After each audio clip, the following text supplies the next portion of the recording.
Local 4 News starts now with a breaking news alert. And that breaking news coming from two different places right now. Here in Metro Detroit, where a police standoff is happening in Ypsilanti Township. And we're also following a story out of Ohio, where the home of Vice President J.D. Vance has been vandalized. Thank you for joining us here on Local 4 Live. I'm Nick Monticelli. We're going to start in Ypsilanti Township. Again, here is a look at that scene near Washtenaw Avenue. Priya Mann is there right now. Priya, you've been there for about an hour. It appears there's a standoff, but it seems to be a very slow kind of situation. Yeah, especially when you talk to neighbors who say all of this started yesterday afternoon. Police have really focused their attention on that house behind me. You can see a squad car parked out front. We've been seeing officers walking in and out of the home, and we've also seen officers in tactical gear and SWAT teams also on that upper story. We've seen them through that window. The glass is broken out there. Again, neighbors are saying that this all started yesterday afternoon, so it's been going on for more than 18 hours. Unclear why police were called here. We're at West Cross and Washtenaw Avenue in Ypsilanti. And again, there is a heavy police presence. They've got a large part of the road blocked off there. And just about 20 minutes ago, there were a lot of fire trucks here as well. There's still one here on scene. But again, unclear why police were called here to begin with. But neighbors are saying that this has been an ongoing situation between the person who lives in that home and police for more than 18 hours. Take a listen to what a neighbor had to say. We saw a mobile command center that was set up. They had a huge armored vehicle that they've been driving up and down the street. Did you hear any negotiations? I didn't see any negotiations, and I think that by the time that I had gotten here, the conflict had been going on for about 4 hours, and there were crisis negotiators at one point. So yeah, again, this has been a very lengthy time that police have spent here. Neighbors also saying that they were told to stay in their homes and weren't given any other information. Neighbors saying that it's been a scary situation. But again, police have focused their attention on that one home, and we've seen officers walking in and out. Unclear why they were called here, but we'll continue to stay on this developing story. Reporting live in Ypsilanti, I'm Priya Mann. Nick, I'll send it back to you. All right, Priya, thank you so much. Also breaking right now, the Secret Service and Cincinnati police investigating an apparent incident at the Ohio home of Vice President J.D. Vance. Officers and agents went to that home early this morning. Details still unclear, but video shows damage to several windows. Police say they have a suspect but are not sharing who or if that person is in custody. Vice President Vance was in Cincinnati over the weekend but left yesterday afternoon. It's unknown if anybody was home during this incident. The Secret Service says they will release a statement later on today. In New York City, two unprecedented events are about to unfold. Nicolas Maduro, until 2 days ago, the president of Venezuela, is about to face a federal judge for drug trafficking charges. And just blocks away, the UN Security Council is convening an emergency session that could reshape relations. Maduro's court appearance comes after his capture over the weekend following a large-scale U.S. strike on Venezuela's capital city of Caracas. We have to do one thing in Venezuela, bring it back. It's a dead country right now. It's a country that, frankly, we would have been, if I had lost the election, we would have been a dead country. We would have been Venezuela on steroids. Venezuela right now is a dead country. We have to bring it back, and we're going to have big investments by the oil companies to bring back the infrastructure. And the oil companies are ready to go. They're going to go in, they're going to rebuild the infrastructure. You know, we built it to start off with many years ago. They took it away. You can't do that. You can't do that with me. They did it with other presidents. Now, to understand the gravity of this moment, we need to take a look at how we got here. This is a culmination of decades of mounting tensions between the two nations, but it wasn't always like this. For the better part of the 20th century, the United States and Venezuela maintained a strong diplomatic and economic relationship, but all of that changed in 1999 when Hugo Chavez took power. His rise to power marked a decisive shift. His 21st century socialism and increasingly confrontational stance towards Washington set the stage for what would become a diplomatic breakdown. When Chavez died in 2013, he handpicked Maduro to take control. I know I've been loyal, and I'm fulfilling the legacy of this marvelous giant figure who is President Chavez, and it gives me peace of mind. Now, what followed was an unprecedented economic collapse. According to the International Monetary Fund, under Maduro's 13-year rule, Venezuela's economy shrank by 72%. That's a decline more severe than the U.S. Great Depression. And that economic catastrophe triggered a mass exodus in that Western Hemisphere. 8 million Venezuelans left their homes looking for a better life. For context, 8 million, that's just under the population of New York City or London.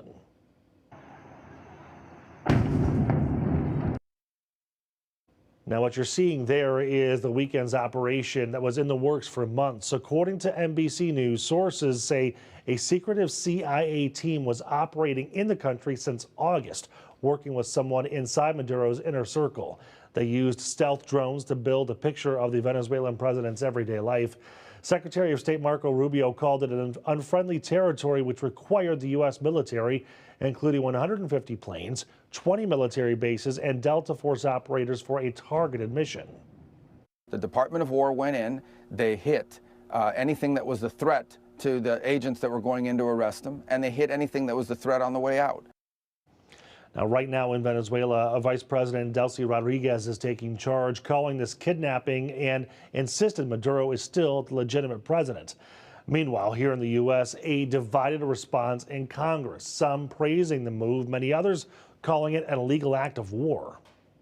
This was not simply a counter-narcotics operation. It was an act of war. It involved, of course, the Delta Force, and we're thankful for the precision by which they executed the operation and thankful for the fact that no American lives were lost. But this was a military action involving Delta Force, involving the Army, apparently involving thousands of troops, involving at least 150 military aircraft, perhaps involving dozens of ships off the coast of Venezuela and South America. So, of course, this was a military action, and pursuant to the Constitution, only Congress has the power to declare war. Well, we will seek congressional approval for actions that require congressional approval, but otherwise they will get congressional notification.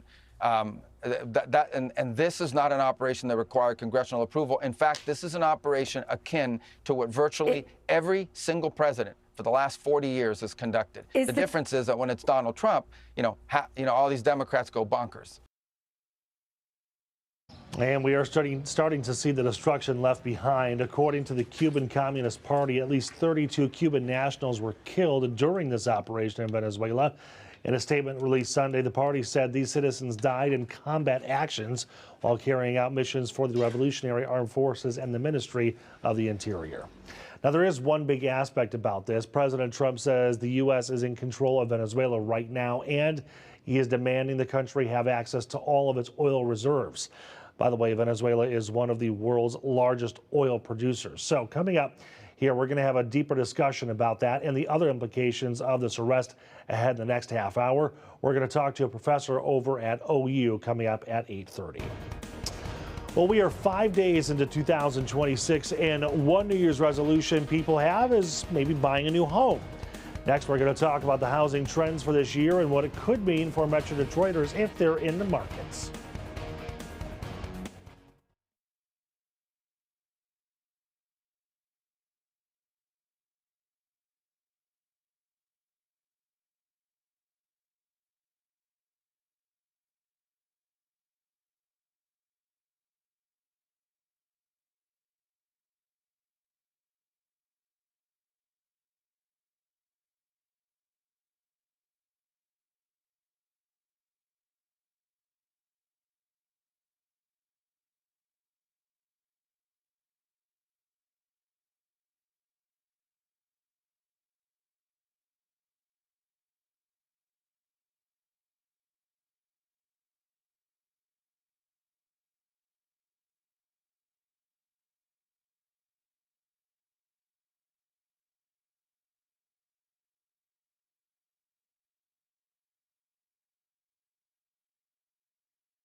Welcome back, everybody. Let's take a live look over Detroit right now. It is a new year, and that means some new goals, including for many buying a new home. According to a new survey from RE/MAX, about 88% of prospective home buyers plan to buy a home this year. That is despite delays caused by high costs and economic uncertainty. Buyers are looking for more than just a house, though. They want neighborhoods with safety, community feels, and access to amenities like grocery stores, parks, and restaurants. Now, younger generations like Gen Z and millennials are willing to pay more for shared amenities to build that sense of community, safety, affordability, and convenience to work and school. Those are all top priorities. Now, to talk about some of these trends and what we can expect, we have Jeanette Schneider here. She is the President and Regional Director of RE/MAX of Southeastern Michigan. Thank you so much for being here. My pleasure. There's so much to talk about here. I think we can start with mortgage rates, though, because those really aren't going anywhere. They've dropped a little bit, but probably not enough to make a big difference. No, and I think if anything, it's more a psychological difference, right? Is that, buyers are coming to terms with these are the rates. I think if you were waiting for 3% to come back, you've waited a couple years, you're realizing that's not going to happen. And like you said, the end of last year we saw them come down. I think the good news, if there is on mortgage rates, is they're likely to average about 6.3% this year, which is down from where they were in 25. I don't think many people are expecting them to really spend any time in the fives. There might be a little volatility depending on what happens, but I think they're stable, and that in and of itself is a win for buyers. Sure. So if I am a buyer, even a first-time buyer, but a buyer at all, how can we even afford homes at this point? Which I know is kind of a broad question, but when it was 3%, you could get a really nice home that was big enough for your family and it wouldn't put you into debt. Correct. Now it is a challenge to figure out how you can manage all this. It is, because not only are you dealing with the interest rates, you're dealing with home prices that have continued to increase. You're dealing with insurance rates that have continued, and taxes. It's not just one thing. It is kind of the whole mix. And I think that's in part why you saw the average age of a first-time buyer go to 40 years old. I mean, it speaks exactly to your point. Now, where there's potentially good news this year is while home prices are expected to continue to rise, they're only supposed to do it at about a 2 to 3% rate. So that's not astronomical. There's a silver lining. There's a silver lining there. The other thing, and we'll see if it happens, is that people are supposed to earn more this year. Earnings should go up like 5% or more. So in theory, you're going to have a little bit more, while the prices didn't go up as much. So there's little nuggets here and there, but it's still going to be a mathematic function at the kitchen table to understand, can I afford this? And one of the things I read recently is for potential buyers to start to pretend they have the house, start to set aside what the payment would be. It either will give you confidence that, I really can afford this. Yes, it's more than what I'm doing now, but I can absorb it. Or maybe, no, I need to spend a little bit more time getting some, financial house in order. Okay, let's talk about the buyer-seller market, because there was a time not that long ago where you had to come in with cash offers and come in way over asking price just to have a chance to sit at the table. Correct. Those days are gone now, right? Those days are for the most part gone. I'm not going to say you don't have the occasional bidding war and you've got a cash buyer that's coming, but yes, and again, some good news for buyers. You can negotiate. You can get an inspection. And you should. You always should have. The things that you were willing to throw away. That you were willing to throw away in the past, are kind of back in again. And so that is good for buyers. You're able to come in, and I would say, get pre-approved, come in with a strong offer, understand what the market is, work with your agent to know what a good offer is. But there's nothing to say that when the inspection unveils something, you can't go back to the seller and ask for concessions. And that is different than it was just 3 and 4 years ago. Okay, so looking at 2026, is there a time period you think will be best for buyers, or is it just look at the market and see if you can find your home? I would say any time is good, and actually right now could be a really great time because there's less buyers out there. Now inventory is also going to be a little bit on the lower side right now because a lot of people nobody wants to move in the winter. I did 2 years ago, but I kind of anti what the market does, right? I said, but realistically, if you're kind of doing it the off-peak market, because typically peak market is going to start March, April, it's going to run through summer, right? And if you're a serious buyer out there right now and you're ready, go out in the cold weather and look, because you're not going to have as much competition. Sellers probably aren't seeing as much traffic either, so it gives your offer, if you do put one in, it's likely not going to be in heavy competition with somebody else. Speaking of offers, I'm sure you've probably closed on thousands of deals in your career. what makes an offer attractive for a seller? What things does a seller want to see? Well, and part of it's going to be every seller is different, right? Does price matter more to that seller? Does getting out quick matter more to that seller? Are they moving for a job and they have to get out and they want this wrapped up? So a good agent will be talking to the agent representing the seller to extract that out. What does matter to them? What is the most important thing? Now let us go back and structure our deal to kind of give the sellers what they're looking for. I remember when I bought my first home years and years ago, that an offer letter, just introducing yourself, made a big, there was a big impression. Right. Is that still a thing?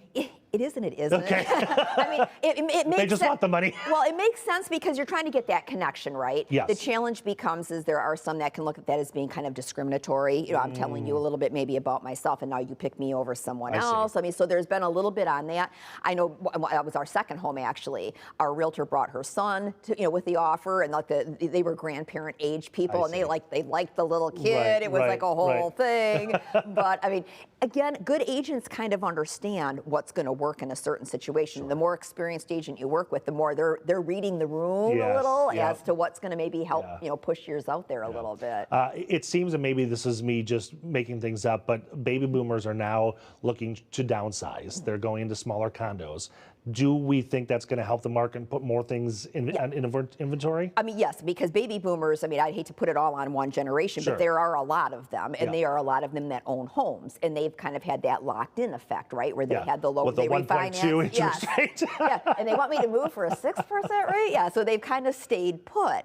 And I think that, kind of like buyers have come to terms with this is the market. We have everybody coming to terms. The other side of that is the house that is two-story and is too big for me to maintain. I've been putting up with it for the last couple of years because I was kind of waiting to see if something would change. But life continues to happen. And I think we're starting to really see it in that demographic is I've put up with this, I shouldn't say put up with it, but I've kept this house for another couple of years. I'm getting older, the stairs are getting harder. It is time for me to make that move. And that should push some more inventory out to the market. Okay, each and I could talk to you for hours, but producer Mary says I'm out of time. So we'll just book you tomorrow again. Thank you so much. Okay, after some bitterly cold temperatures, much of Detroit could be seeing a bit of a warm up. Ashley says spring, maybe a little bit for a day or two. Plus, let's take a live look over in San Francisco. A look at the historic king tides causing havoc in parts of Northern California when we come back.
Welcome back, everybody. Let's take a live look at Sausalito in Northern California. You can see in 2026 already making history, not for good reasons, though. Record-breaking king tides have flooded parts of the state, turning streets and rivers into major issues, major damage in some counties.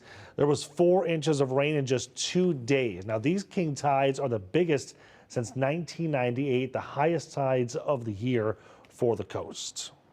All right, Ashley Barrissey also here with a much better looking forecast for us. Although, when you talk about that, the numbers don't always seem that bad. Like, 4 inches, that's not that bad. But 4 inches in 2 days, that's bad.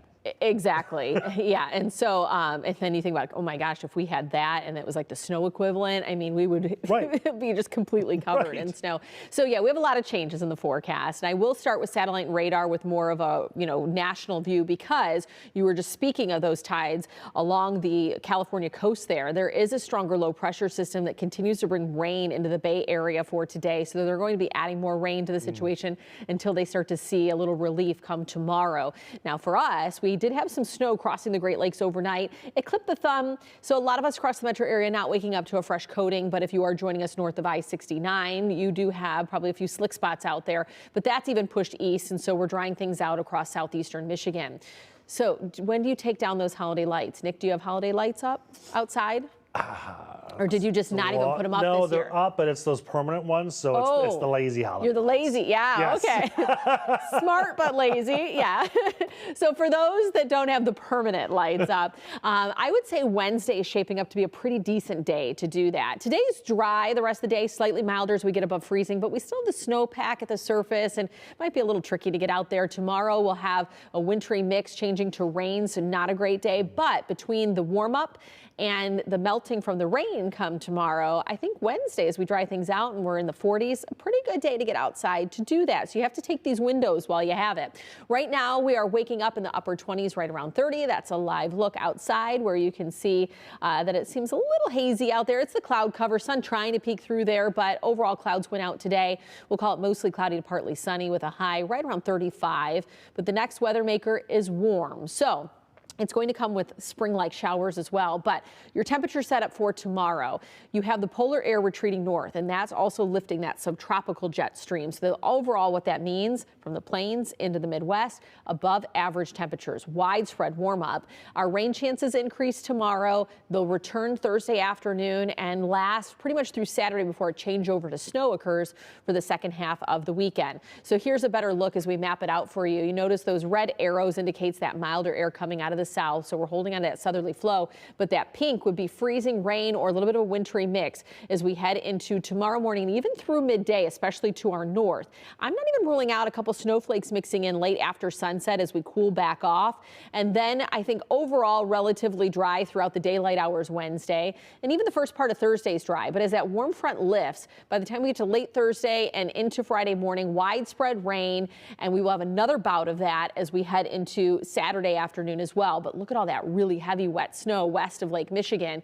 As the cooler air pulls in, we have some snow chances going into Sunday. Too early to talk any kind of totals, but I will say that the temperature outlook after this week that is well above average goes back to more average conditions through mid-January. And overall Climate Prediction Center keeping us below average for January. So we'll have to see how the second half of the month shapes up. Equal chances for precipitation, so maybe not an incredibly snowy January, but hey, we're flirting with 50 on Thursday. I think a lot of folks will take that milder air while we get it. And take the lights down. And take those lights down before the rain rolls in. Yes. What I'm going to be getting here is that nothing that I have to shovel.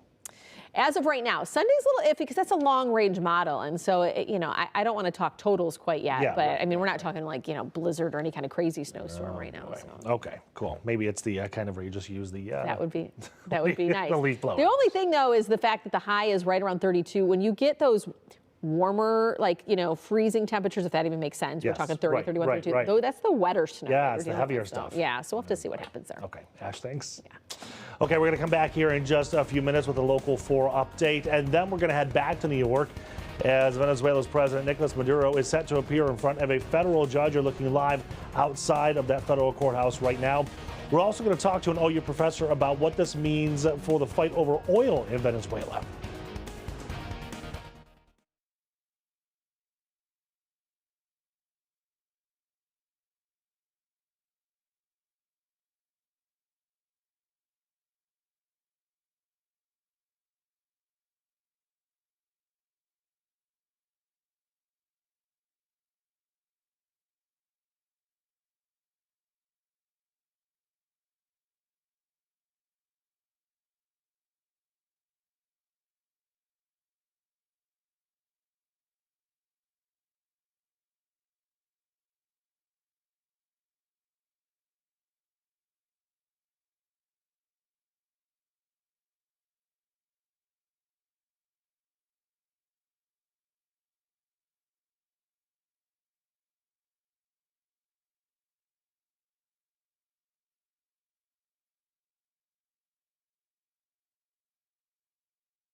Good morning, everybody. We are following breaking news out of Ypsilanti this morning. There's a massive police presence on West Cross Street near Washtenaw Avenue.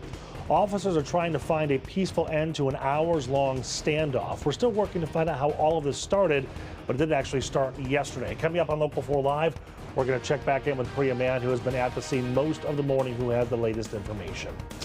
Also, we continue to stream local news over on Local 4 Plus and click on Detroit.com. Coming up in the next 90 minutes, we're going to talk all about Venezuela. We'll have a legal and ethical studies professor from Oakland University here talking about the oil industry and how that's impacted. Plus, sticking with New Year, new goals can be tough. We're going to talk to a nutritionist from Corewell Health about keeping those goals and seeing if you can realistically follow through on them.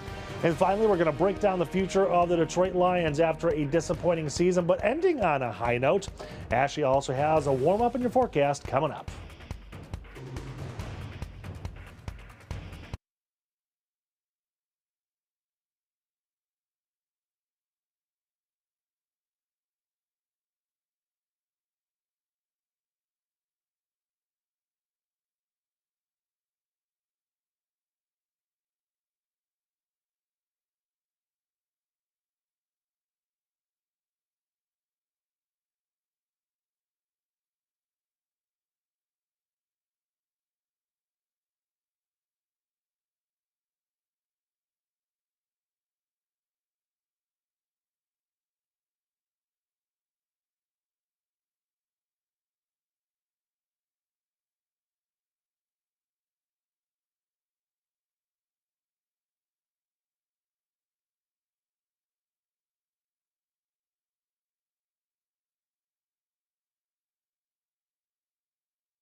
Local 4 News starts now with a breaking news alert. And that breaking news is coming to us out of Ypsilanti Township now in Washtenaw County, where that standoff is happening. Priya Mann has been on the scene for a couple of hours now. Priya, I know it's kind of difficult in a situation like this, especially when police aren't saying too much about what's happening, but have you been able to figure out at all kind of the context of this? Well, you know, it's interesting you asked that, Nick, because just in the last 10 minutes, we heard police using a megaphone yelling at somebody who was inside the house, and they were telling them to drop the sword and get out of the attic, which makes sense. We've seen some police officers dressed in some SWAT officers on that second floor. You can see that window that's busted out. We've seen cops kind of standing around there inside the home. Makes sense if they're trying to get this person out of the attic. Again, neighbors have said that this has been going on since yesterday afternoon, upwards of 18 hours, that they were told to stay in their homes and haven't had much more information. And I can tell you we're at West Cross and Washtenaw. Here on West Cross, you've got police presence blocking off the road down there. You've got fire trucks on this side here. So just as we pan over, you can take a look there. In the last, I'd say, maybe 30 minutes, we've seen fewer police vehicles here, but it is still a very active scene outside of that home. And we'll continue to follow this developing story out of Ypsilanti. Reporting live this morning, I'm Priya, man, I'll send it back to you. Pretty quick question for you. Normally in standoff situations like this, they have the neighbors kind of shelter in place, which I imagine happened for a while. But now, as you say, 18 hours, are people allowed to leave their homes and go to work and get the kids to school? Well, I'm seeing neighbors walking out of their homes now. One lady's on her phone, another neighbor standing on his porch. So neighbors are venturing out. But the first neighbor I spoke to, this was at about maybe like 6 a.m., said that yesterday afternoon they were told to just stay in their homes and couldn't leave. Neighbors are venturing out now, as you mentioned, to get to work or to school. Gotcha. Okay, Priya, thank you for the update. We appreciate that. Our other top story this half hour is in New York City, where captured Venezuelan President Nicolas Maduro is set to face a federal judge in a couple of hours. This comes after the U.S. captured him in a surprise attack over the weekend. Maduro and his wife are charged in the U.S. with narco-terrorism, conspiracy, cocaine importation, more conspiracy charges, and weapons charges. Alice Barr has the latest from Washington. Hi there. President Trump has been ramping up the pressure on Venezuela for weeks, and now many Democratic lawmakers are accusing the administration of misleading them about their ultimate goal, with lawmakers in both parties pushing for answers about what comes next. This morning, as deposed Venezuelan leader Nicolas Maduro prepares for his first court appearance in New York, charged with narco-terrorism conspiracy, President Trump again asserting the U.S. is in charge in Venezuela. And we're going to run it, fix it. We'll have elections at the right time. But the main thing you have to fix is a broken country. That amid new details about the U.S. mission to capture Maduro and his wife and key advisor Celia Flores at their Venezuelan compound, including strikes from 150 American aircraft after a secret CIA team laid the groundwork for months. President Trump saying the country's interim president, a close Maduro ally, is now cooperating and must continue to. If they don't behave, we will do a second strike. The president saying American oil companies will go in to rebuild infrastructure and take over Venezuela's rich oil supply. They're going to take the oil out of the ground, and we're taking back what they stole. Remember, they stole our property. On a divided Capitol Hill, Democrats saying the administration should have asked for congressional authorization to strike. Only Congress has the power to declare war. Secretary of State Marco Rubio pushing back. This was not an action that required congressional approval. In fact, it couldn't require congressional approval because this was not an invasion. As Republicans defend the move. Thank you, President Trump, for taking the action to protect American lives, to protect American interests. And many Venezuelans who fled the country's authoritarian rule hope for a better future. Secretary Rubio argued the U.S. is at war with drug trafficking operations, not Venezuela, as President Trump suggested neighboring Colombia could be next.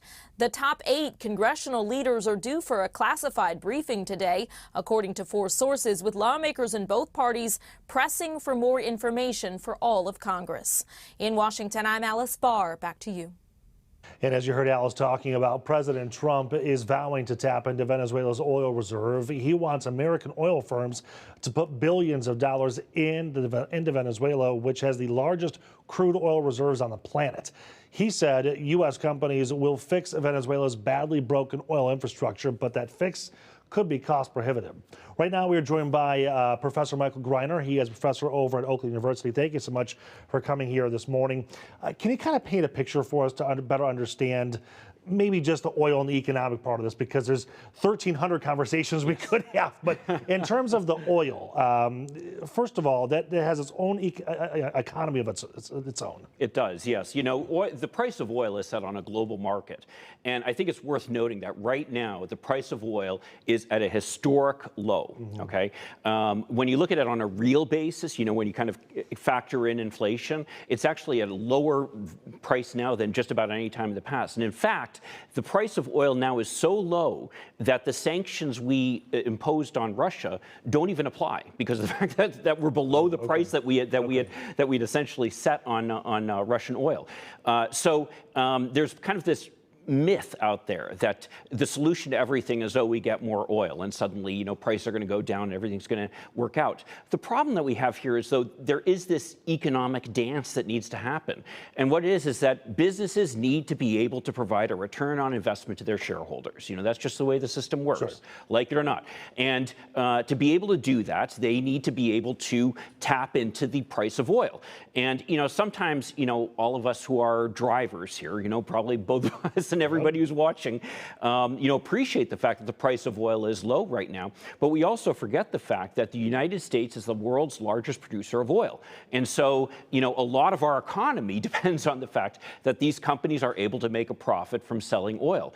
And the fact that the prices are so low makes it hard for them to get a return on investment. So to say suddenly, oh, we want you to engage in billions of dollars of investment, which is really what it's going to take to try to bring Venezuela's oil production back to what it was in the past, is really a big ask for companies where they're not going to be able to then turn to the markets and expect they're going to be able to get this windfall to return to their shareholders. And I know the numbers are all over the place, but I read somewhere between $60 and $80 billion of infrastructure improvements, which for oil companies, probably even oil companies, is a lot of money. Oh, it is. It's enormous. And, you know, the whole reason that Venezuela is in this situation where right now they're basically producing a quarter of the oil that they were producing just 20, 30 years ago. And the reason for that is basically that you need to constantly be investing in the infrastructure. You know, it's just like a road. You know, if you don't repair a road over time, it's going to start to break up. We know all about that. Absolutely. Yeah. And you can imagine how that's been happening over 20 years or 30 years of using this infrastructure for oil. And just the technology has advanced a lot over that period of time. And the Venezuelans haven't been making those investments over time. So it's going to take an enormous amount of money just to bring it up to current standards. And that's really what we're talking about here. But again, we're talking about it within the context of oil prices are very low. And, you know, we're even thinking, you know, just say, for example, that we were to settle the war in Ukraine, which would be a wonderful accomplishment.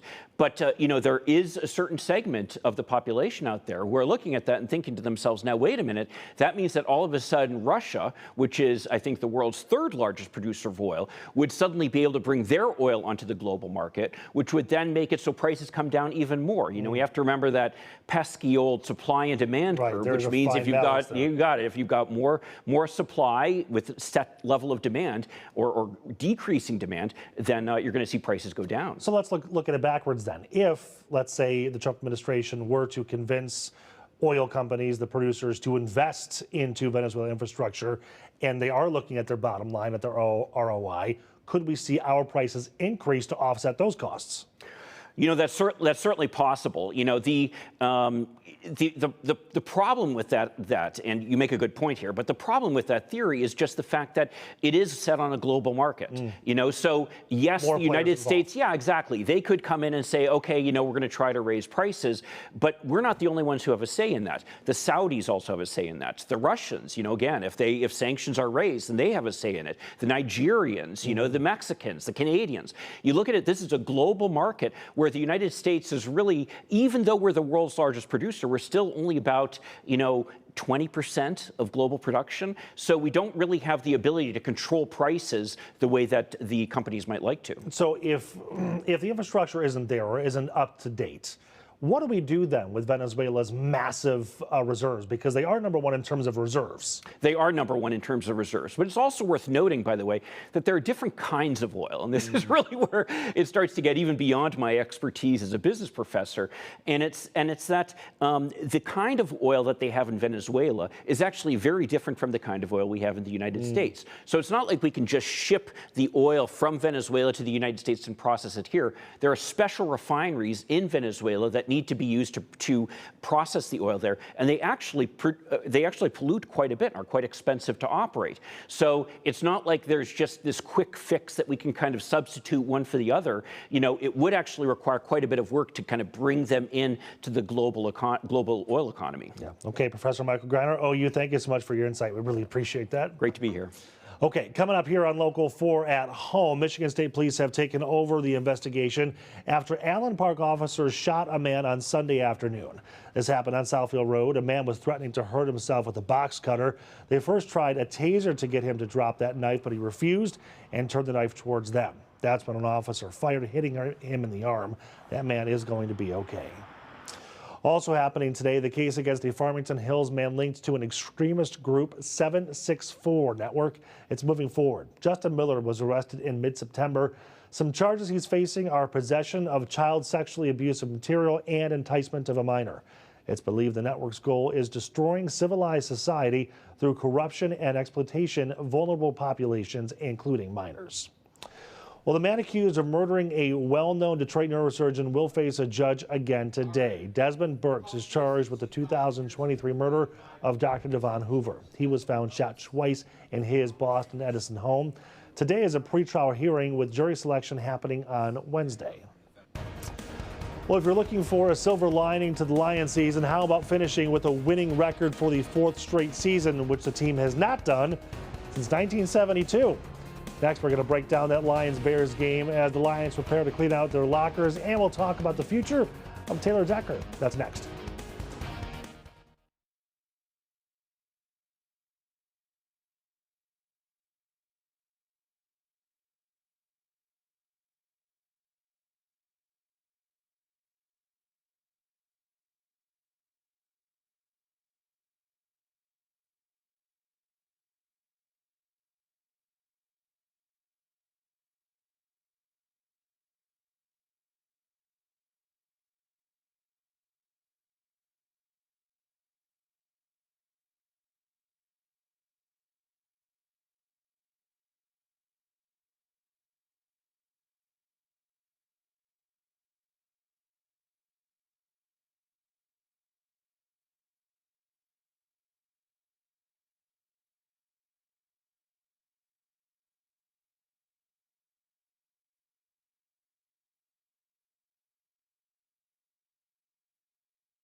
To have guys that lay it on the line when you say you're not playing for anything, but I mean, man, it speaks volumes, man. It really does. And what you guys are made of in the group, the core, and it just kind of spills out. You know, I can't tell you enough about how I appreciate what you guys do and all that goes into it. And because I know it's not easy. I know it's not easy. But to do that, what you guys did, that takes a certain type of pride and respect. It takes respect for the guy next to you, and I appreciate you guys. We won that game. We earned that game, right? And we can get into all this. The sickening thing is we're one play away from being in the playoffs, and then anything happens. Really, one play in any one of those games. But today, we showed up. We earned the win and got it done. All righty, Dan Campbell in the locker room last night in Chicago. Today, the Lions are back at Ford Field cleaning out their lockers as the season comes to an end. Again, they're not heading to the playoffs, but they do end with a winning record, and they are ready for revenge next year.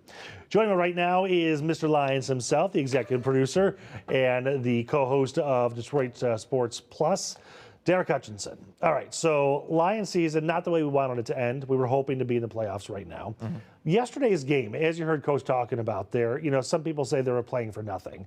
The fact they were playing against Ben Johnson means something, yeah, right? For sure, yeah, and you could see it too, like that fourth down or the third down call where he tried to call up the pass to Jared Goff. Right. I was like, that one was for Ben Johnson right there. Like there were little moments where I was like, he really wants to beat Ben Johnson. And even though the game didn't matter for the Lions playoff wise, I think it is one of those like culture wins. Like you're playing against a team where the game could matter for them. The Bears were still sort of shuffling for seeding, and the Lions knew they were going home, like that, whether they won or not. So to go to on the road and win that game when it meant more to the other team, I don't know. It reminds me a little bit of the Green Bay game a few years ago at the end of the season. That one felt a lot better because the Lions were ascending, and obviously this year they fell short of where we were hoping they would go. But it still just shows that like Dan Campbell, he hasn't like lost the locker room. You know, like these guys are still playing hard. So I think what's frustrating too is when you watch a game like yesterday, you know that we're a good team. Yeah, we just fell short. Especially the first half, that the way the offense was running in the first half, it reminded you like, man, this team at its best can play with anybody.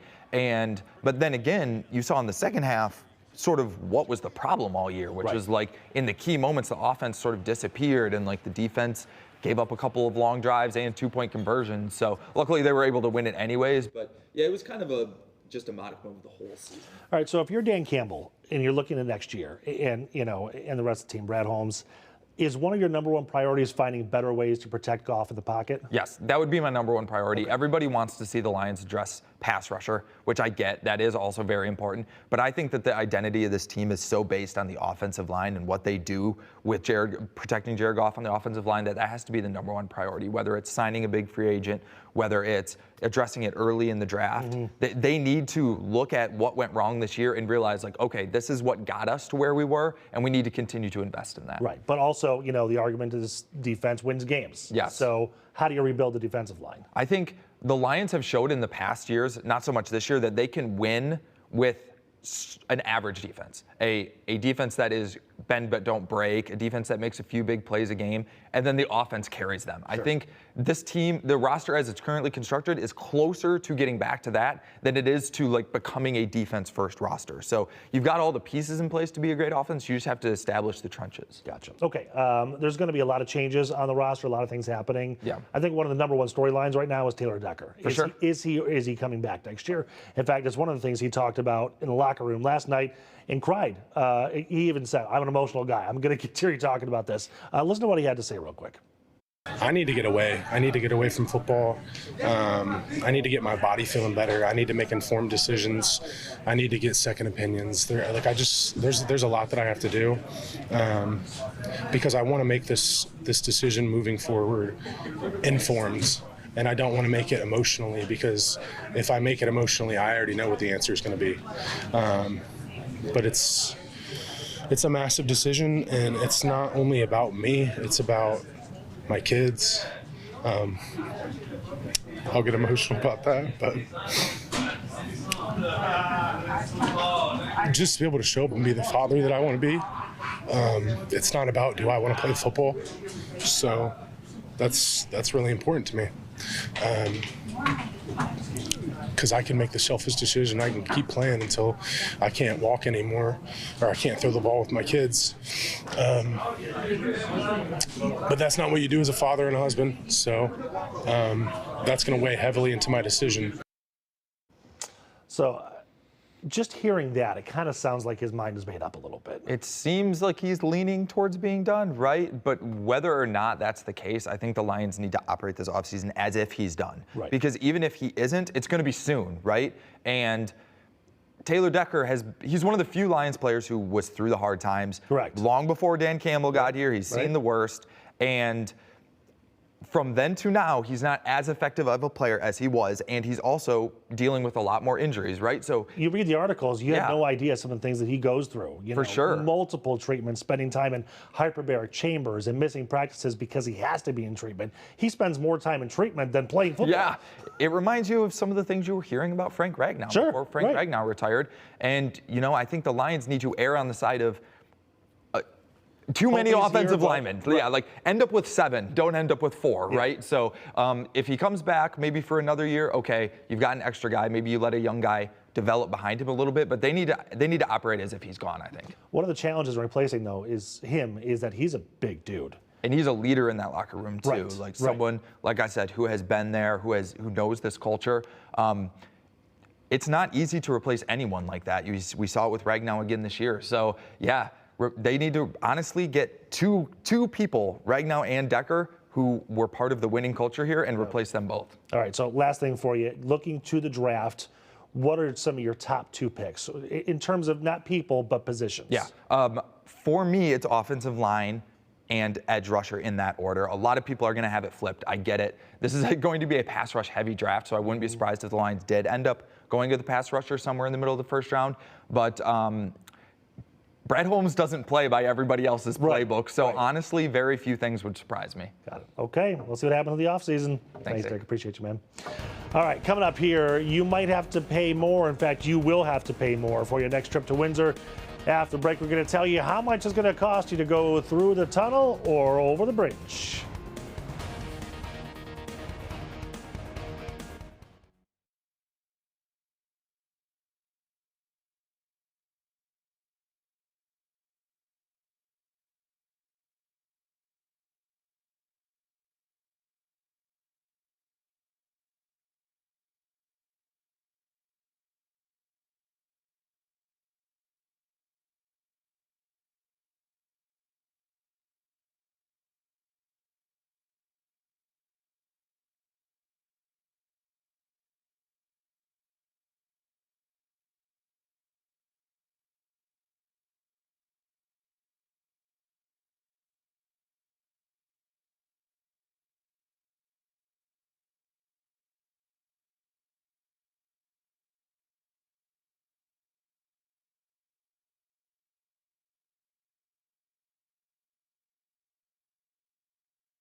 Welcome back. The next trip to Windsor or back from Windsor is going to cost more. Today, both the bridge and the tunnel are increasing toll rates. The tunnel goes up by 75 cents, the bridge by $1 from $9 to $10. Officials say the increase is needed to cover maintenance costs. You know, I thought about it earlier, you know, for those of us or for our friends, there's a couple here who live in Windsor and work here. Yeah. Can you imagine paying that twice every single day? No, I can't. Nah. Yeah. No. But we're lucky to have the connection, you know, the international connection, but it's gonna burn a hole in your pocketbook. Yeah. As long as you don't charge us to run across during the marathon, right? There you go. Yeah. That's right. All right, so I'm loving your forecast because there's one little sliver that looks like spring, and I'm very excited about it. It does. I mean, it's going to have a spring-like feel. It's the first full week of January, and so it's very Michigan-like, right? You know, we're in January and we're going to feel like spring, and then it's probably all going to come to a halt, you know, especially with the auto show on the horizon. You know what that means. It gets cold during the auto show. So, yeah. That's why it's going to do better in January, because people are looking for something warm to do. Yes.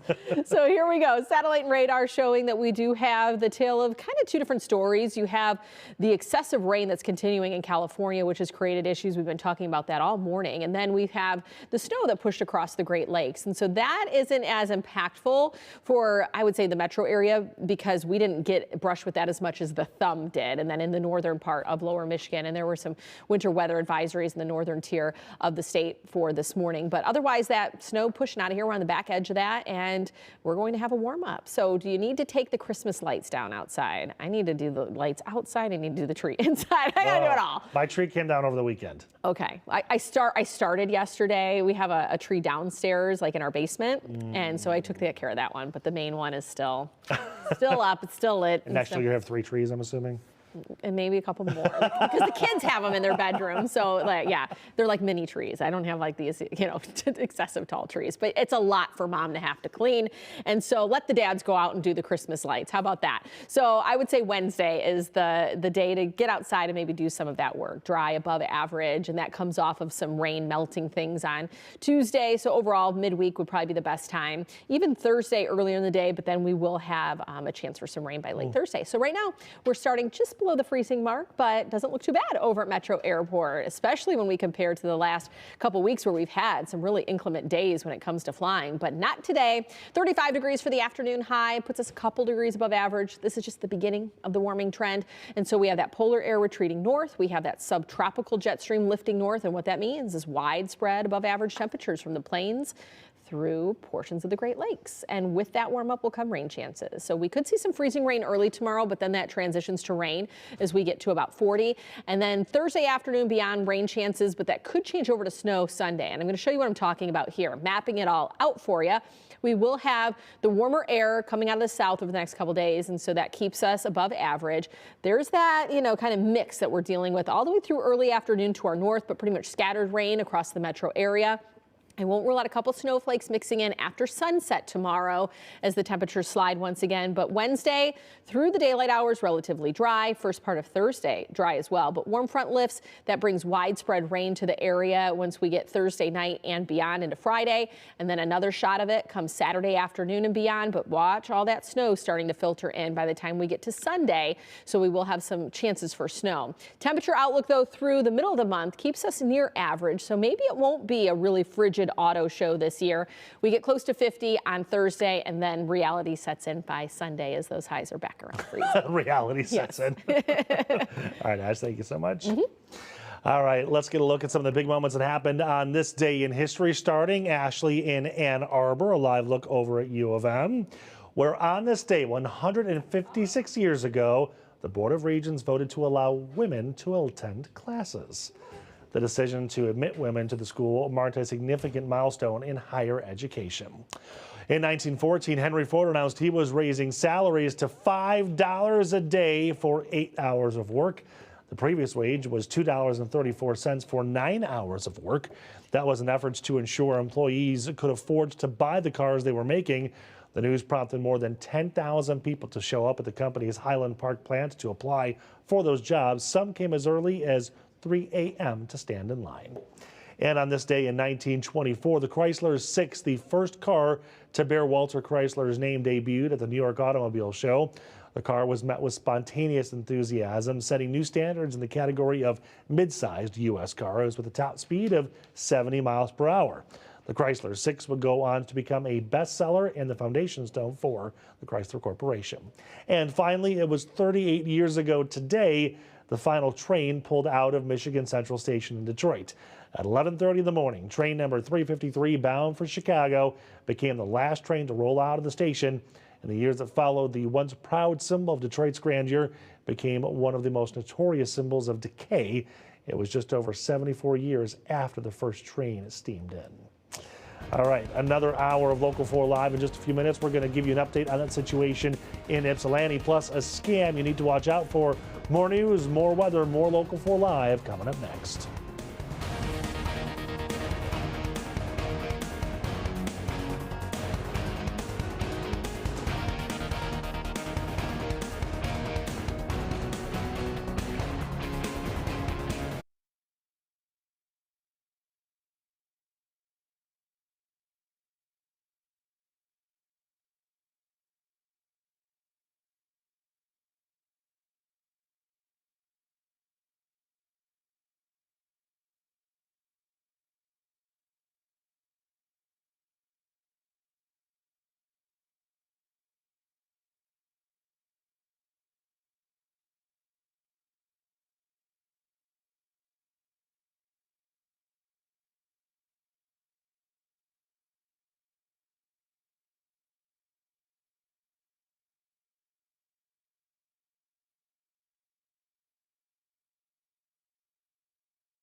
Local 4 News starts now with a breaking news alert.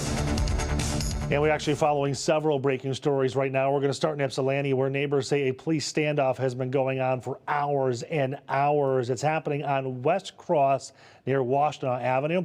Let's get right to Priya, a man who is actually hearing some of the commands that the officers are giving to this person. Priya.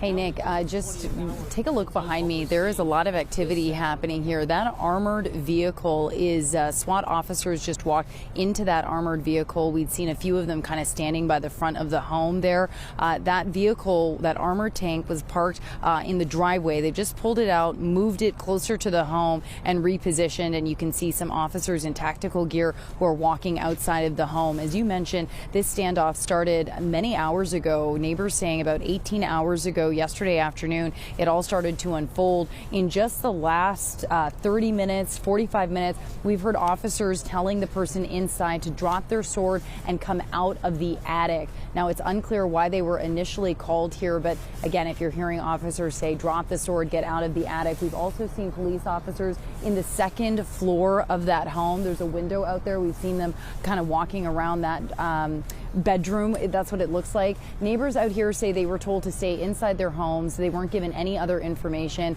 Again, this has been ongoing since yesterday afternoon. Take a listen to what one neighbor told us. We saw a mobile command center that was set up. They had a huge armored vehicle that they've been driving up and down the street. Did you hear any negotiations? I didn't see any negotiations, and I think that by the time that I had gotten here, the conflict had been going on for about 4 hours, and there were crisis negotiators at one point. So again, this has been a very lengthy standoff, and we're on West Cross near Washtenaw, and the whole area here has been blocked off. You've got police and emergency responders all the way on that corner here. You've got a bunch of fire trucks here as well, and more police have come in just the last few minutes. But again, police officers keeping their attention on that home behind me. You can see an officer standing off to the side there, and of course, you've got the SWAT team here and officers in tactical gear, again, yelling at this man to drop his sword and get out of the attic. So far, no movement from inside the home. We'll, of course, continue to keep you posted. I'll send it back to you. All right, Priya, thank you so much for the update. The other breaking story we're following this morning, the Secret Service and other agents in Cincinnati are investigating an apparent incident at the Ohio home of Vice President J.D. Vance.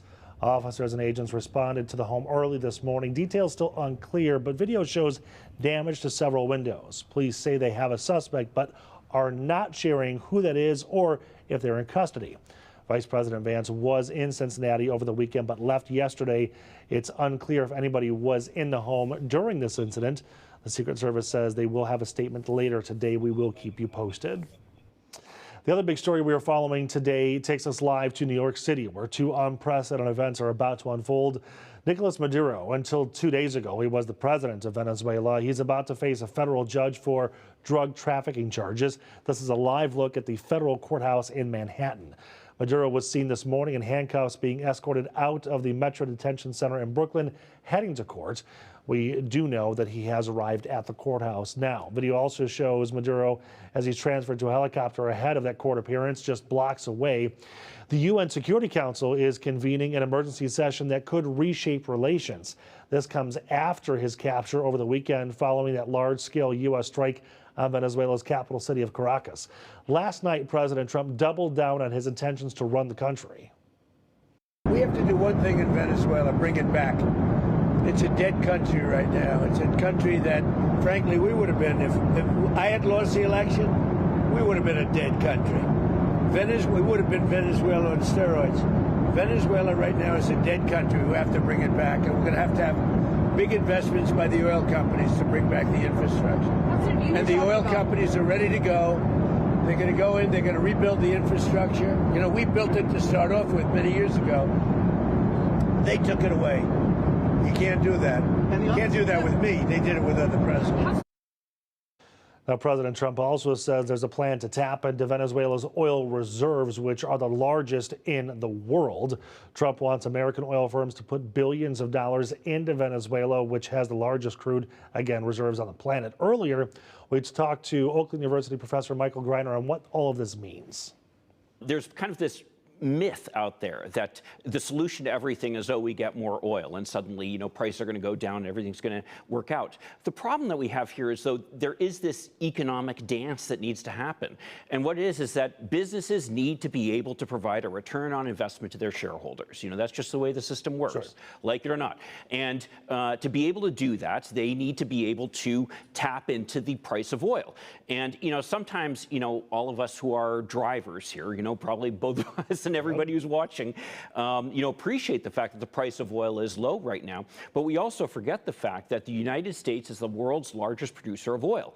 And so, you know, a lot of our economy depends on the fact that these companies are able to make a profit from selling oil. And the fact that the prices are so low makes it hard for them to get a return on investment. So to say suddenly, oh, we want you to engage in billions of dollars of investment, which is really what it's going to take to try to bring Venezuela's oil production back to what it it was in the past is really a big ask for companies where they're not going to be able to then turn to the markets and expect they're going to be able to get this windfall to return to their shareholders. And I know the numbers are all over the place, but I read somewhere between 60 and 80 billion dollars of infrastructure improvements, which for oil companies, probably even oil companies, is a lot of money. Oh, it is. It's enormous. And, you know, the whole reason that Venezuela is in this situation where right now they're basically producing a quarter of the oil that they were producing just 20, 30 years ago.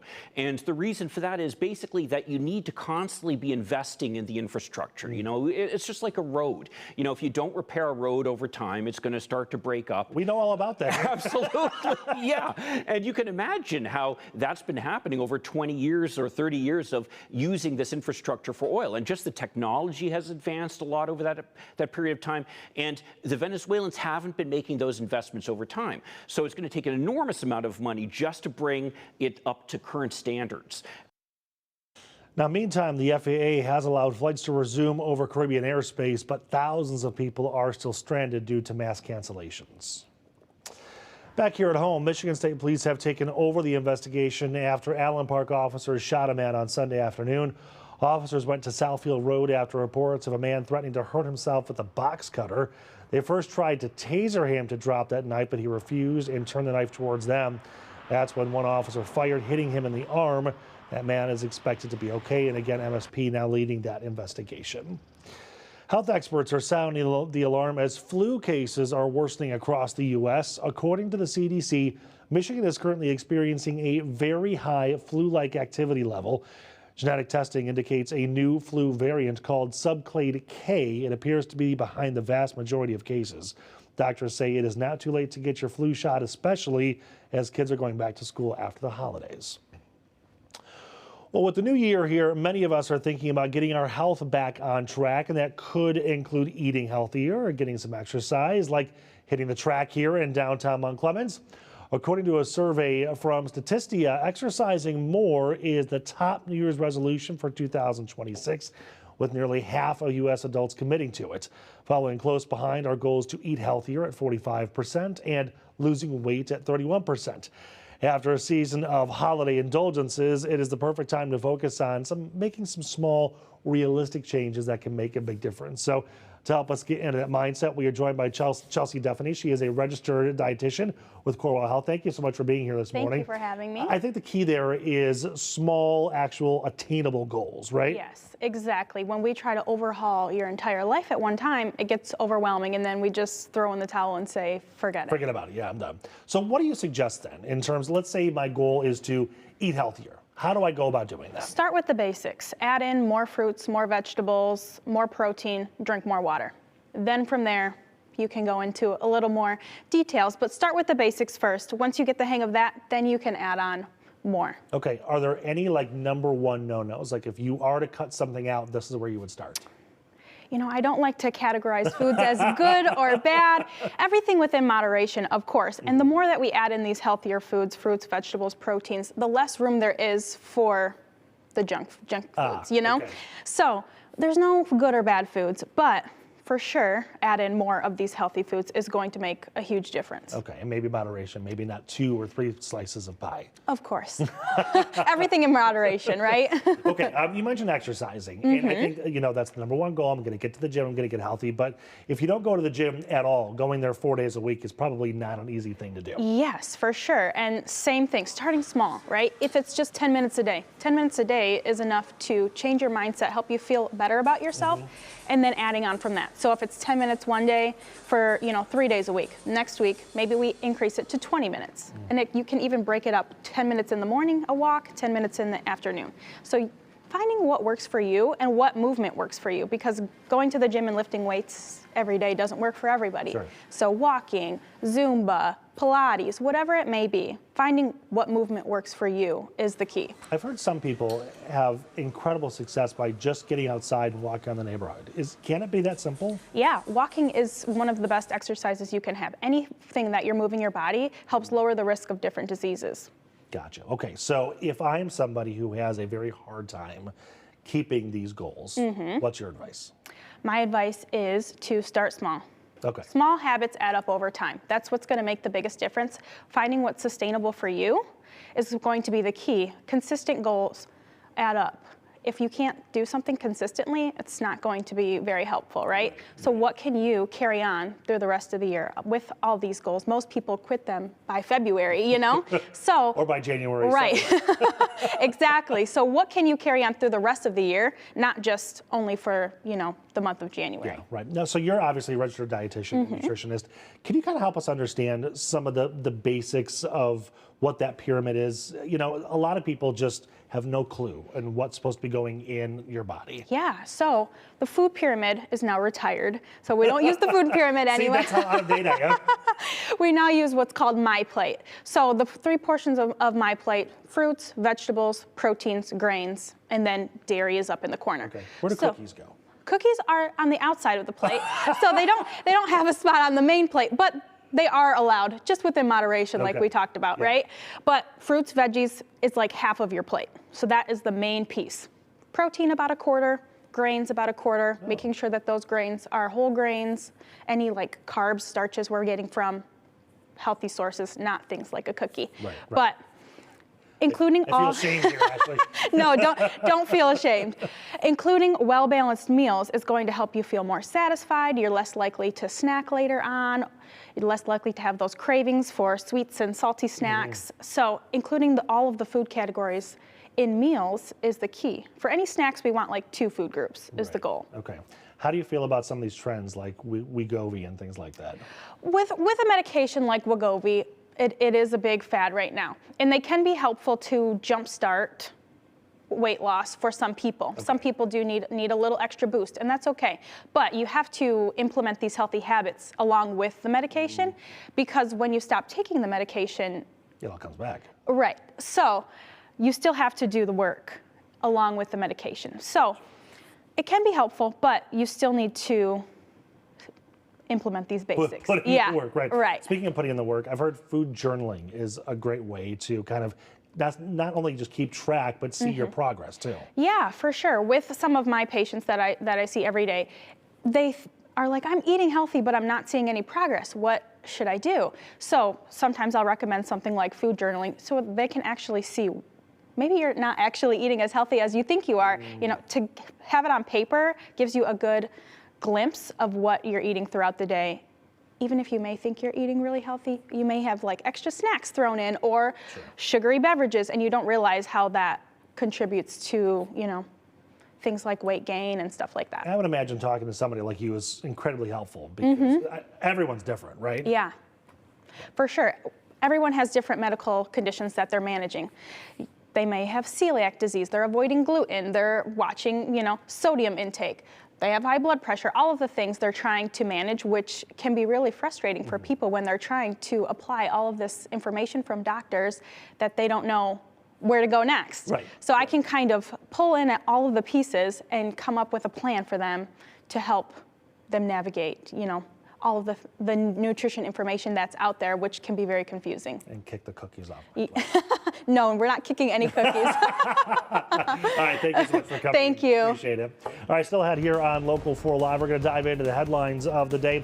We're also going to talk about what is happening in a scam involving loved ones and people receiving phone calls to try to get them out of jail. We'll talk to an officer about it when we come back.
Welcome back. Michigan State Police are out with a warning about one of the bigger scams they're seeing around the state right now. Con artists are impersonating officers, swindling hundreds of dollars out of Michiganders. Shantae Passmore is sharing one mother's story, hoping that you don't become the next victim. Hey there, no parent wants to hear that their child is in jail, especially after making the decision to drink and drive. So imagine the stress one mother faced when she realized that's exactly what happened to her adult daughter. Turns out that was just the beginning of their nightmare. The story starts with this viewer tip. My daughter and I were victims of a horrible scam, and I want the public to know about this. It was one of the worst days of my life. Under the condition of anonymity, the mother spoke to Local 4. I'm sad and ashamed that my daughter made the choice to drink and drive. And she's going to be paying for it. But the scam part was a whole nother issue. Her daughter just turned 21, and she wanted to celebrate. The milestone birthday prompted talks about drinking responsibly. When she didn't come home the next morning, the mother repeatedly checked her location. It said Oakland County Sheriff. So my heart sank. Immediately, the daughter's dad called to say Officer Michael Williams would reach out to the mom with next steps. The so-called officer told the mom she'd have to pay a $500 bond, but because of COVID, they no longer accepted cash. So the plan, he sent her a barcode, which she would have scanned at a CVS because her Zelle and Venmo machines were down. And immediately after I paid the money, the so-called officer called me again and then told me that additional money needed to be paid. And what you think at that point? Well, I don't know the process. And I guess I expected it. The fake officers said the mother needed to pay $480 for a tether and $900 for classes. She responded her daughter could pay. So she did. The mother said $2,100. He then asked for more money. And I said, I don't know what you're talking about. She's on her way home. My husband went to pick her up. And that's when it clicked in my mind that this was all a scam. Yeah, that's right. The 21-year-old paid money as she walked out of jail when she could have walked away without paying a single dime. That realization gutted the entire family. And at a time when it'd be easier to be bitter, the mother did something better. I want to forgive, and I just pray for them, and I hope that one day they realize what they're doing to people and change. And Michigan State Police did confirm to me they did receive a report from this family. Some major takeaways right now. Police only take cash, and also they'll never ask you anything over the phone or make you pay anywhere other than jail. I'm Shantae Passmore, Local 4. All right, Shantae, thank you so much. With the holidays in the rearview mirror, it can be hard to get back into a routine. A winter warm-up might be just what you need to ease back into work or school. Ashley is talking about when it's going to feel like spring, even just for a moment.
Let's take a live look at Sausalito in Northern California. 2026 already making history there, but not for good reasons, as you see more rain and snow coming down.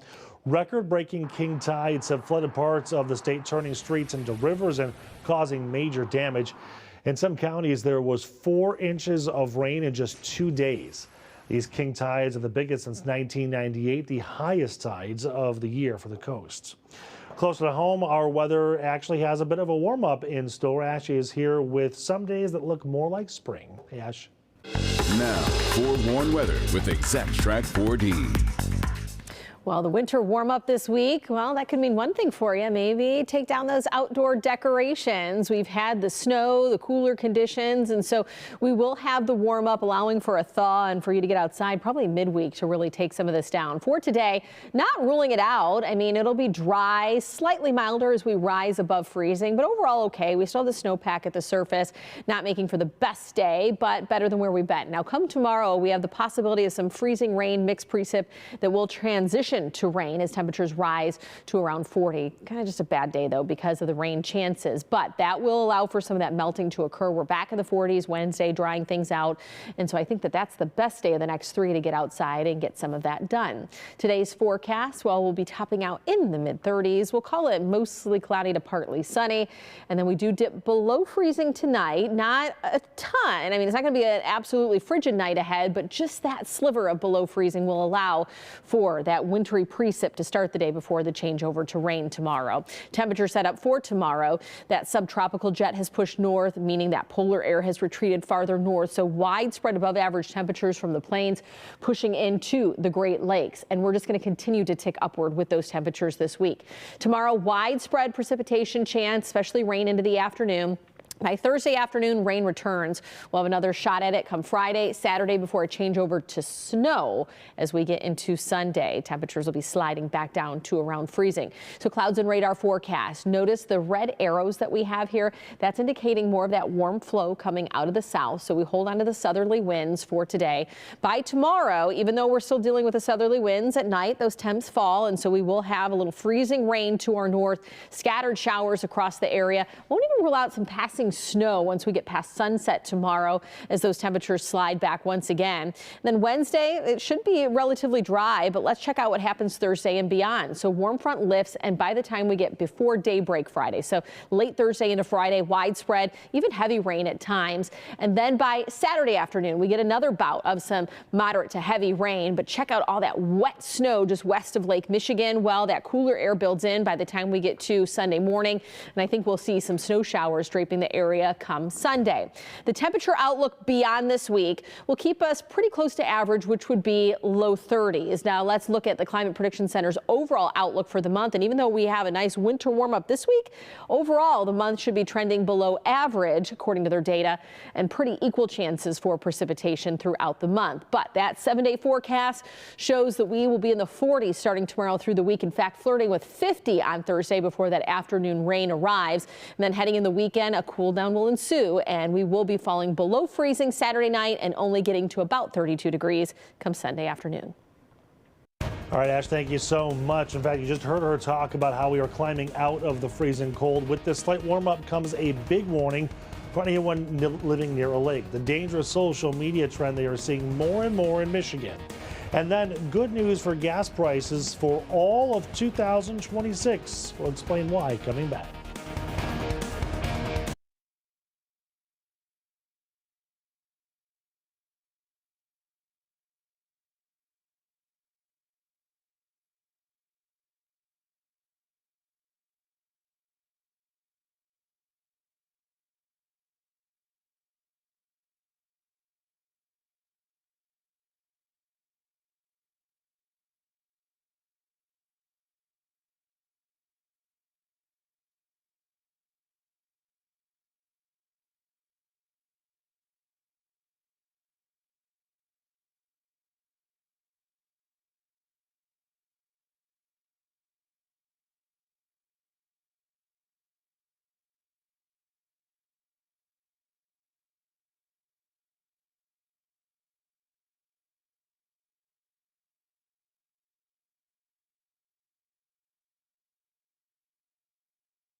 Welcome back. We have another safety reminder about ice after a man fell through a lake in Holly. This happened at Bush Lake yesterday afternoon.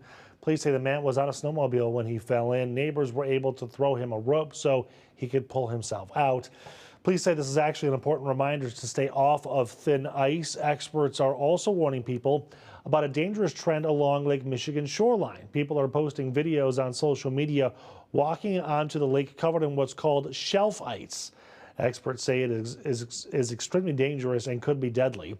Experts say you should never assume ice is safe, even if it's cold outside. Well, you may pay less to fill up your tank in 2026. Gas Buddy is predicting the average price for a gallon of regular will be below $3 for the first time in years. This would mark 4 straight years of falling prices, despite the ongoing uncertainty in oil-rich Venezuela. And we're seeing it in Michigan. AAA says prices are down 11 cents since last week. We're paying an average of $2.70 per gallon. And it was only a few days ago Nicolas Maduro was the president of Venezuela. It is a stark difference of the jail cell he and his wife woke up in this morning. We're going to go through the fast-paced nature of what's happening in Venezuela and how it's quickly caught the attention of world leaders.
From downtown Detroit, Local 4 Live starts right now.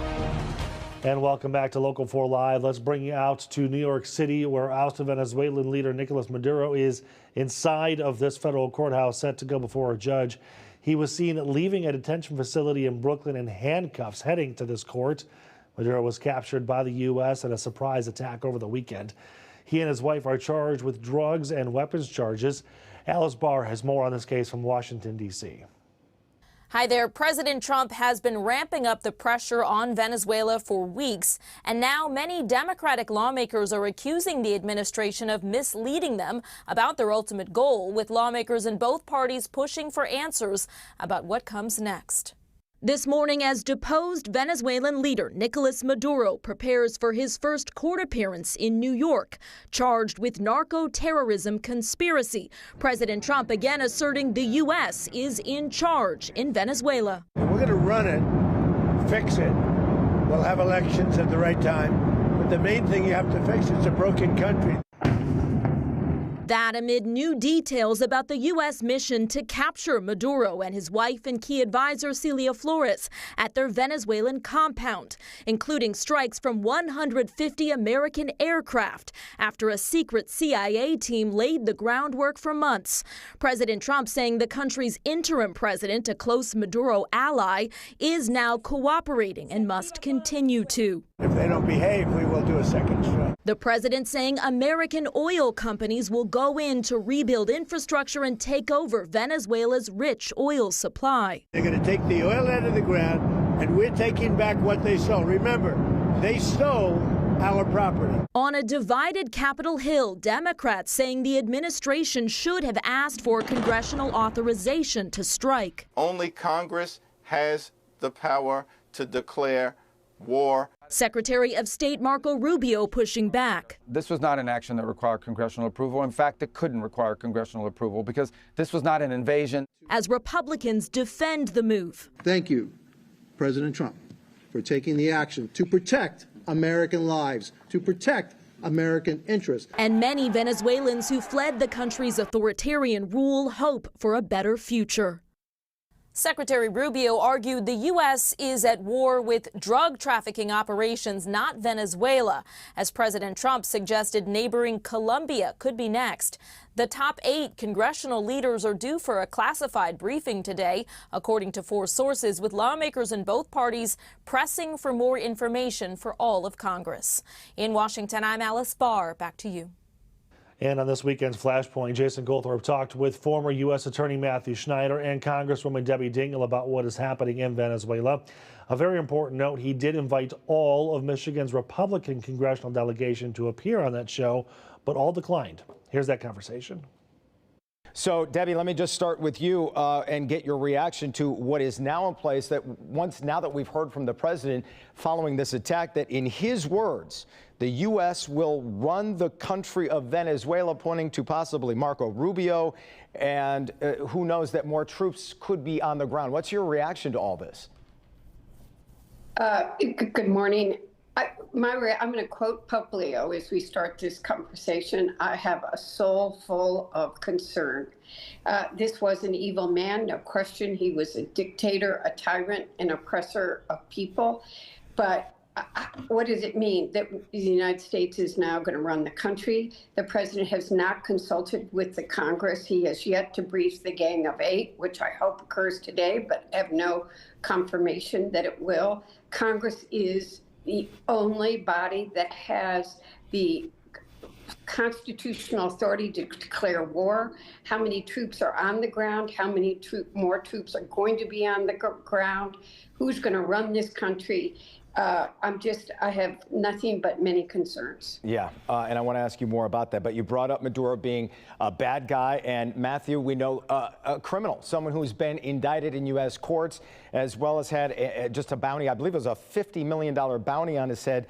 But when they call this basically kind of a criminal apprehension, but because we saw DEA agents part of this, I mean, you talk about the most elaborate midnight run in the history of what we've done, but does this make sense legally to you when you see how it went down? It's a great question, and the legal answer to that really depends on what perspective you're looking at it. As a matter of international law, the United Nations Charter, Article 2, says you cannot attack a sovereign foreign country. The United States is a member of that charter. Venezuela is a member of that. So there's an argument that under international law, this violates that. However, if you look at it from the other perspective, this really isn't an attack on Venezuela. It is an action where the government is executing a valid search warrant and an execution of an arrest warrant. They've gone in on a criminal matter and they've taken a criminal defendant and they've arrested him and they brought him to justice in the United States.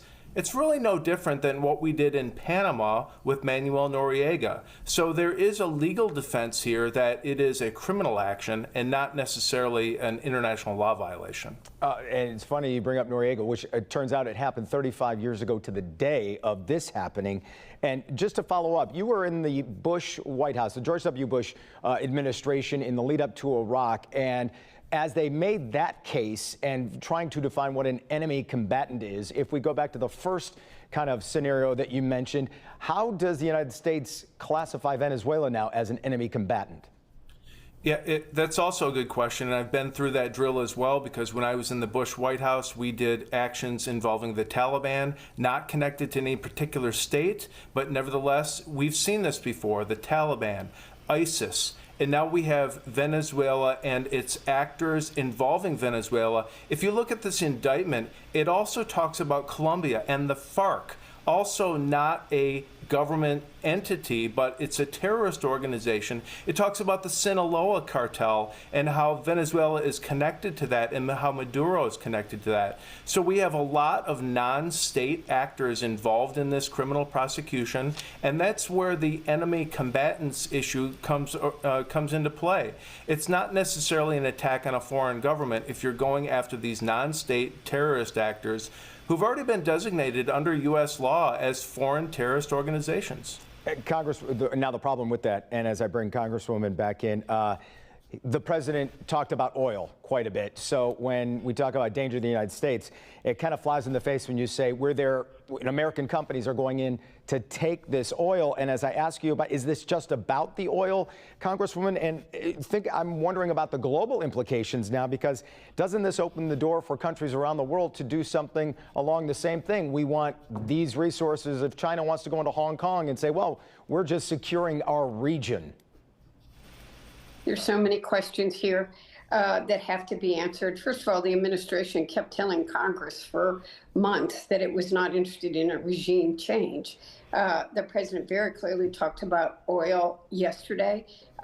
He's got colleagues in the United States Senate that have talked about Cuba next, Brazil. It is destabilizing an area that is critical for global peace and also opening up those governments to alignments with both China and Russia.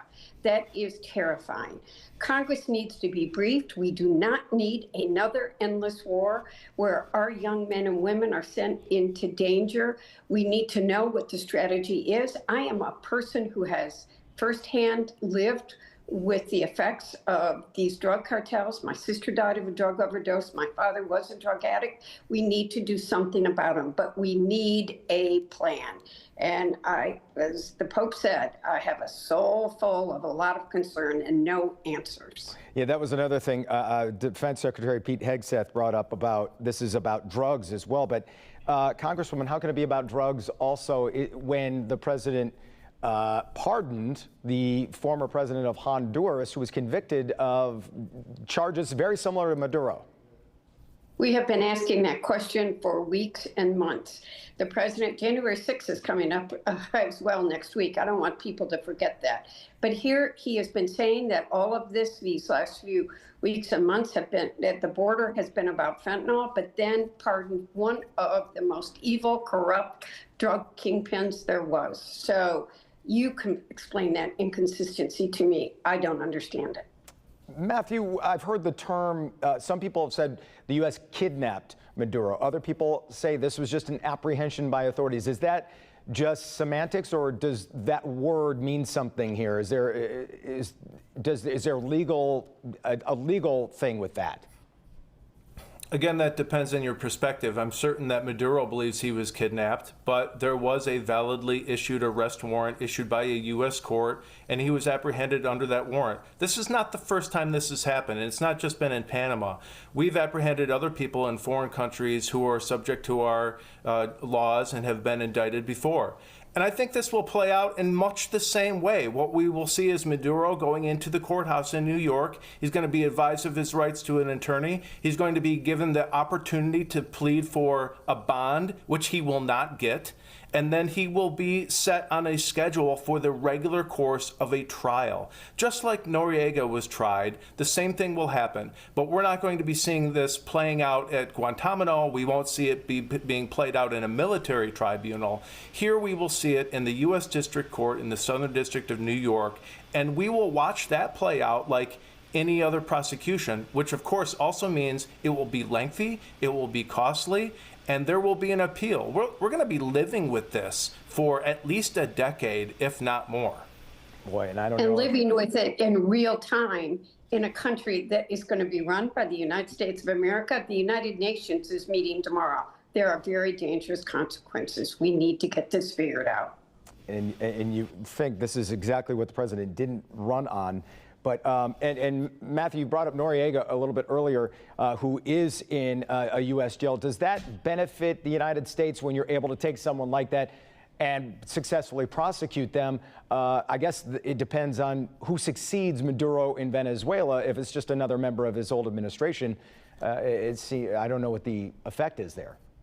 That's right. These are entirely different issues. One is a criminal prosecution of a person who's indicted.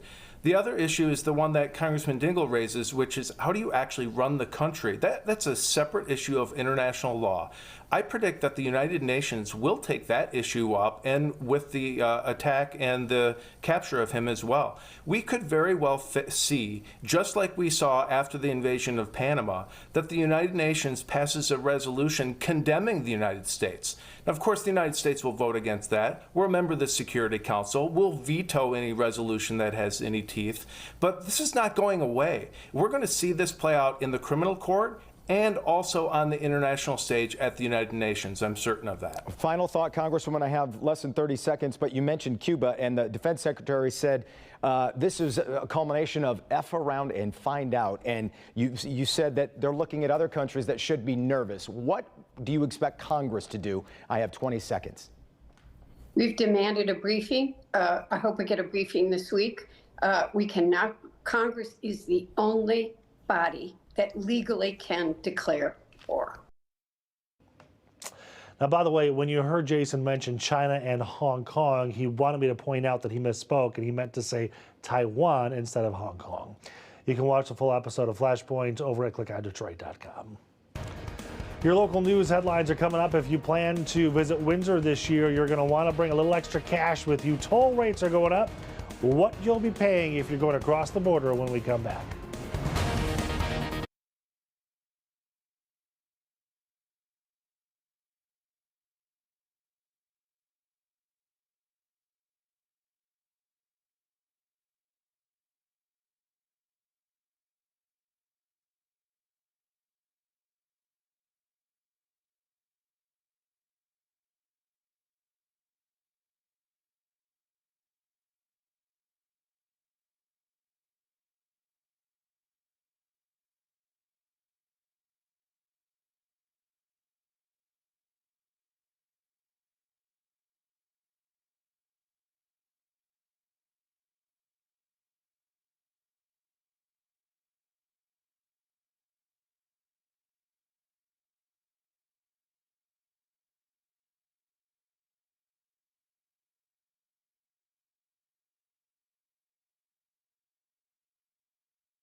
Happening today, the case against a Farmington Hills man linked to the extremist group 764 Network is moving forward.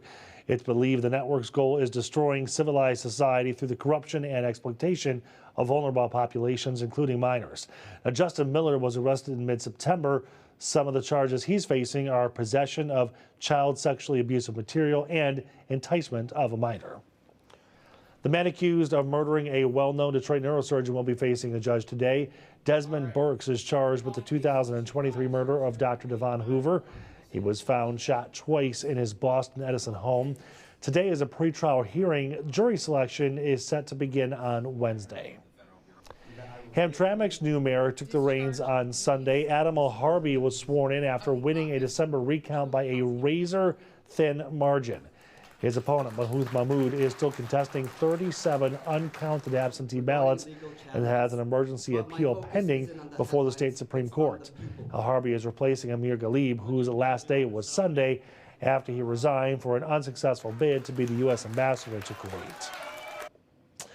Well, your next trip to Windsor is going to cost some more. As you can see here today, both the Ambassador Bridge and tunnel are increasing toll rates. The tunnel is going up 75 cents and the bridge by $1 from $9 to $10.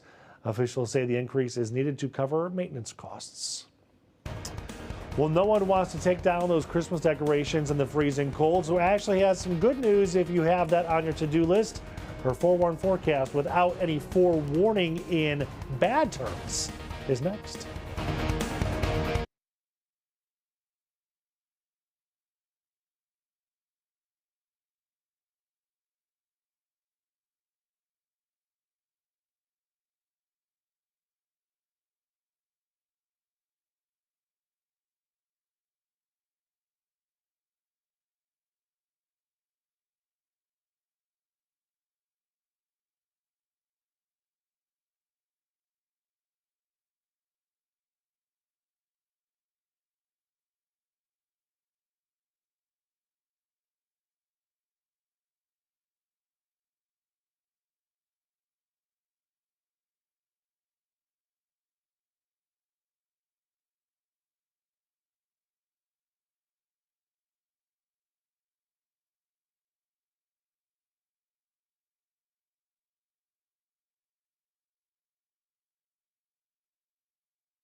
Now, forewarned weather with Exact Track 4D.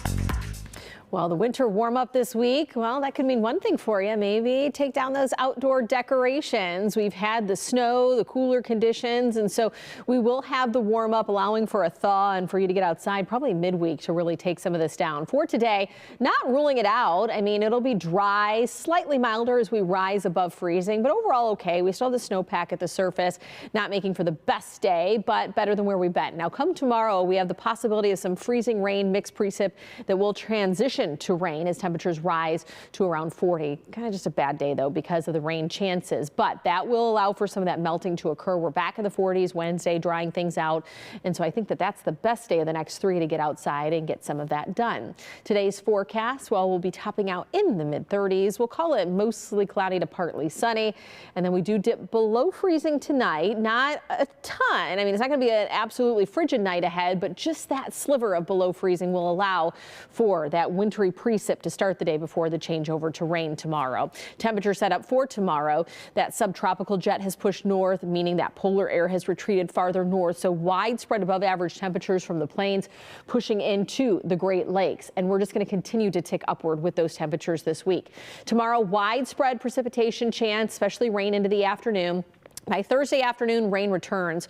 We'll have another shot at it come Friday, Saturday before a changeover to snow as we get into Sunday. Temperatures will be sliding back down to around freezing. So clouds and radar forecast. Notice the red arrows that we have here. That's indicating more of that warm flow coming out of the south. So we hold on to the southerly winds for today.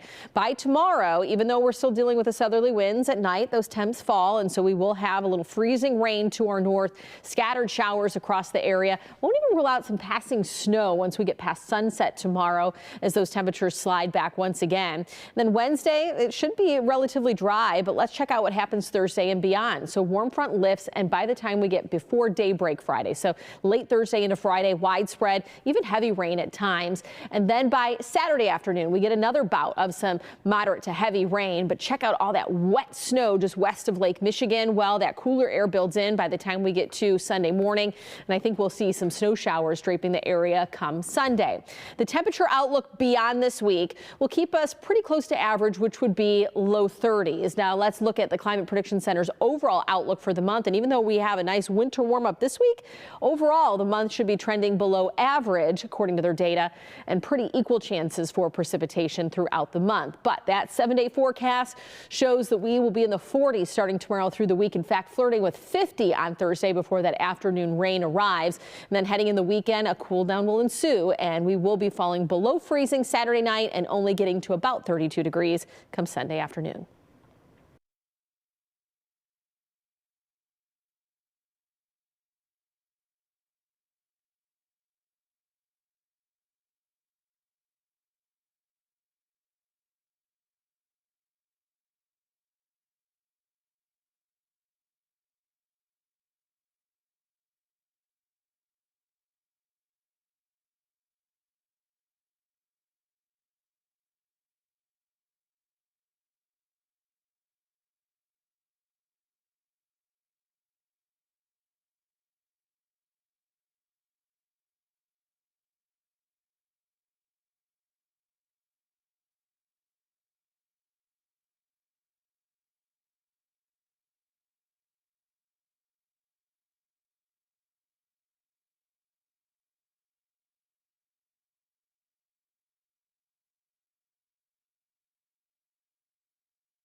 close their year with a win in Chicago, 19-16. Well, if you're looking for a silver lining to the Lions season, how about yesterday's game, finishing with a winning record for the 4th straight season, in which the team hasn't done since 1972, and they did it with some drama. It was all Lions through the first 3 quarters of the game at Soldier Field, which included 3 Jake Bates field goals and a touchdown by Jahmyr Gibbs. It was 16-0 Lions when the Bears offense finally woke up and got going in the 4th. 2 touchdowns and a 2-point conversion had it knotted up with less than a minute to play. And then here comes Amon-Ra St. Brown spinning into field goal range. And then Jake Bates would boot his 4th field goal to win it at 19-6. I can't tell you enough about how I appreciate what you guys do and all that goes into it. And because I know it's not easy. But to do that, what you guys did, that takes a certain type of pride and respect. It takes respect for the guy next to you. And I appreciate you guys. We won that game. We earned that game. Right? And we can get into all this. The sickening thing is we're 1 player away from being in the playoffs. And we're going to hear much more from Dan Campbell on the Lions today as they clean out their lockers in Allen Park and Ford Field.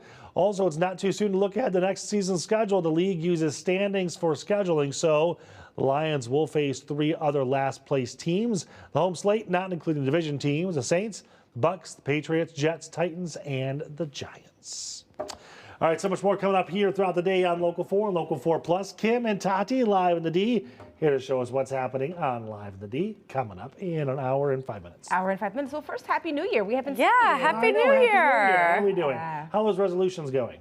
Oh, that's funny that you mentioned that, because we are going to be talking about resolutions on the show today, because I don't do resolutions. What does that mean? I don't do like the standard resolution. Is that you saying that you did one and gave up after 3 hours? I think that's everyone does that. Swearing at your husband, something like that? Well, you know what? That could be a good one for me. No. We're examining on what's the buzz. What's a different way to approach resolutions? Maybe Right. Goals, maybe setting intentions. Yes. Because Isn't we it all the know, same what is thing? it like? No, it's different. In about a month. It's a different word. No. Like setting a goal as opposed to, and what your intention. Like, I am working out to get healthy. Yeah. It's not that I'm going to kill myself 5 days. I need to a week lose in 20 the gym. pounds. Yeah. So approaching it, just shifting the approach. Or just just a little like- bit. I'm going to look up the definition of resolution and see what it says. What is your New Year's resolution? I don't I have feel like one. you have a lot of, okay. No. I feel like. Be nicer to director Michelle. Okay, that's a good one. Are you not nice That's to a good her? one. It's vice versa. Oh, okay. Michelle has a swearing problem. So like me and my husband, She's like, whoa, alrighty. No, but also we have Judge Greg Mathis on the show today. Okay, what are you talking about? My favorite TV court guy. I used Yeah? to be obsessed watching him, but he is bringing his life story to the stage. Are you into court TV? Judge Mathis only. I am always learning new things about Tati while being co-host. I was obsessed with Judge Who Mathis. do you think would for win on a years. brawl? Judge Mathis or Judge Judy? That's a tough one. It might be Judge Judy. Right. Yeah. She's going to go for the jugular. He'll be trying to be a little too nice about it. So we're excited for today's show. Also, we were just talking about this when we were walking into the studio, a cool story about how to live in New York City for free. Yeah. Yeah. It's a very cool It's a story. thing. Someone's pulling legal? it. It's legal. Someone's pulling it off. They're giving us the rap signal. Okay. Local 4 Live is over. Live in the D is at 11.